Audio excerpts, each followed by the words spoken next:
Eu quero bordar seu nome na copa do meu chapéu. Tem a barra de lameu. A gente vive num mundo extremamente visual e eu sinto que as crianças bem pequenas, elas leem muito mais as histórias pela imagem do que... Elas não leem as letras ainda. Então, eu acho que é muito forte para elas. Eu acho que a gente pode lembrar na nossa infância histórias que você lembra vividamente da imagem. Foi a menina. Às vezes você põe um elemento na página, ele pulsa, não precisa de tantos. Depois, numa outra página, você precisa de vários elementos para trazer a região que a história acontece, para trazer se é um lugar interior, para trazer a atmosfera da topografia ou a atmosfera da vegetação daquele lugar. Então, essas questões cromáticas e a ocupação espacial, ela é aquilo que abraça, que acolhe a narrativa e que gera um movimento dentro da história. Quando você experiencia um livro ilustrado, eu acho que o primeiro critério é você criar perguntas, né? Por que o autor escolheu essa cor? Qual que é a relação do texto com a imagem?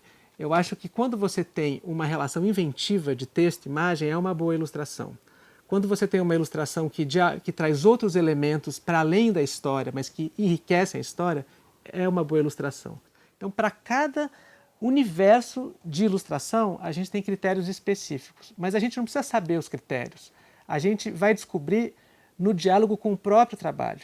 Então, como que a ilustração trabalha a questão do espaço? Como o personagem é caracterizado na ilustração? Por que ele escolheu uma linguagem ou outra? Por que o livro é deste formato horizontal e não é vertical? Como que funciona a sequência narrativa? Em que momento que a imagem está falando mais e o texto está silenciando e vice-versa? Para nós, a questão da materialidade, de como o professor vai abordar essa obra de arte, por onde ele vai entrar, é alguma coisa que ele precisa se debruçar. Como essa experiência o toca, né? O que o move nessa leitura? O que mais chama atenção? É o cromatismo, é a ocupação do espaço do papel, é o jeito como a sequência narrativa dialoga com essas imagens que fazem sínteses desses momentos da história. Por onde? É pela cultura, né? Por exemplo, aqui tem essa mesa que tem todas as... Porque, na verdade, essa é a história de uma mulher que estava grávida, e aqui na história fala que mulher grávida tem desejo de comer coisas muito estranhas. E ela tinha vontade de comer língua de boi. E aí o pai Francisco fala para ela, olha, aqui não tem língua de boi. Come umbu, come cupuaçu, come graviola, mas logo língua de boi aqui não tem.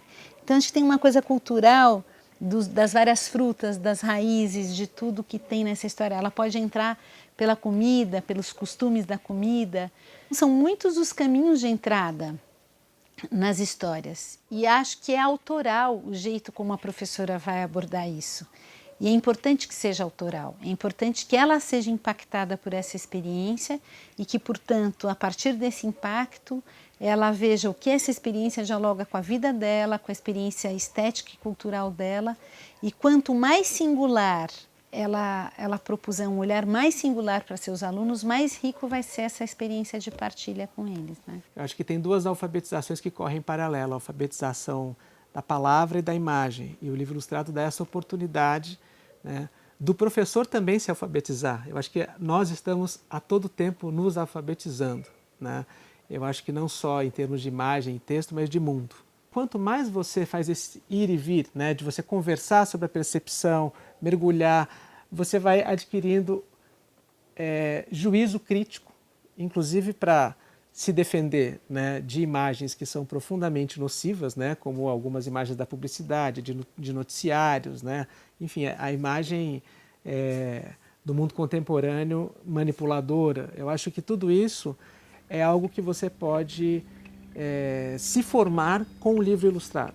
Ela insistia. Ela queria porque queria comer língua de boi. Eu quero a língua de boi.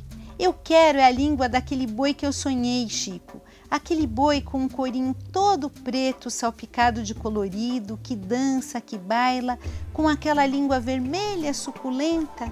A gente sabe que as pessoas leem as estrelas para se localizar, leem a mão para ver o destino, leem o mar e os ventos para poder navegar. e o que a leitura dos livros tem a ver com a leitura da nossa própria vida. Eu acho que a literatura ela entra nesse diálogo. Como obra de arte, ela traz deslocamentos para pensar o mundo por outros pontos de vista, com outras experiências, de maneiras inusitadas. Eu acho que a possibilidade do professor relacionar os livros com as experiências de vida das crianças, que as crianças possam se pôr em relação com essa obra de arte, acho que isso sim vai fazer a diferença.